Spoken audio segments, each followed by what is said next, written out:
It's lovely. If only you could frost someone to death, I say. Don't be so superior. You can never tell what you'll find in the arena. Say it's actually a gigantic cake, begins Peta.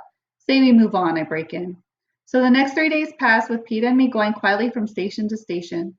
We do pick up some valuable skills from starting fires to knife throwing to making shelter.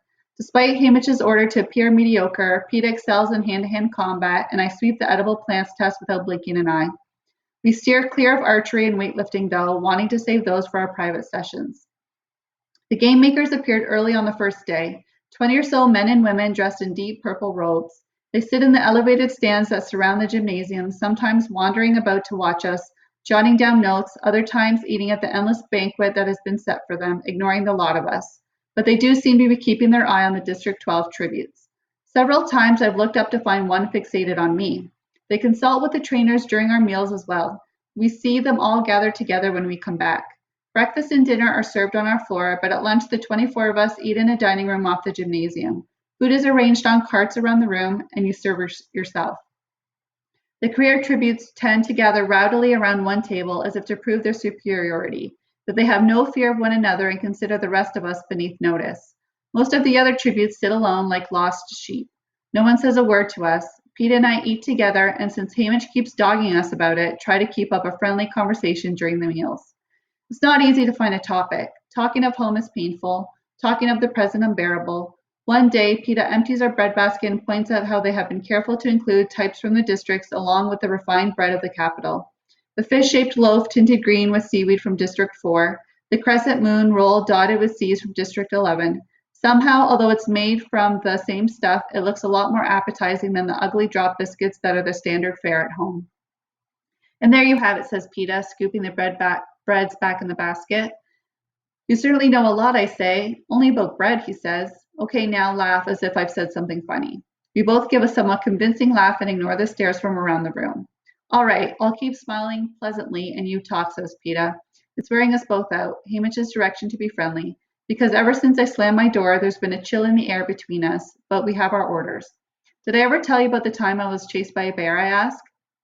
No, but it sounds fascinating, says Peta. I try and animate my face as I recall the event, a true story, in which I'd foolishly challenged a black bear over the rights to a beehive. Peta laughs and asks questions right on cue. He's much better at this than I am. On the second day, while we're taking a shot at spear throwing, he whispers to me, I think we have a shadow. I throw my spear, which I'm not too bad at actually, if I don't have to throw too far, and see the little girl from District 11 standing back a bit, watching us. She's the 12-year-old, the one who reminded me so of Prim in stature. Up close, she looks about 10.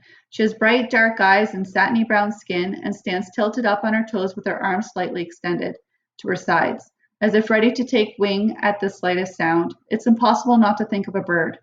I pick up another spear while Peta throws. I think her name's Rue, he says softly. I bite my lip. Rue is a small yellow flower that grows in the meadow. Rue, Primrose. Neither of them could tip the scale at 70 pounds soaking wet. What can we do about it? I ask him, more harshly than I intended. Nothing to do, he says back, just making conversation. Now that I know she's there, it's hard to ignore the child. She slips up and joins us at different stations. Like me, she's clever with plants, climbs swiftly, and has good aim. She can hit the target every time with a slingshot. But what is a slingshot against a 220-pound male with a sword?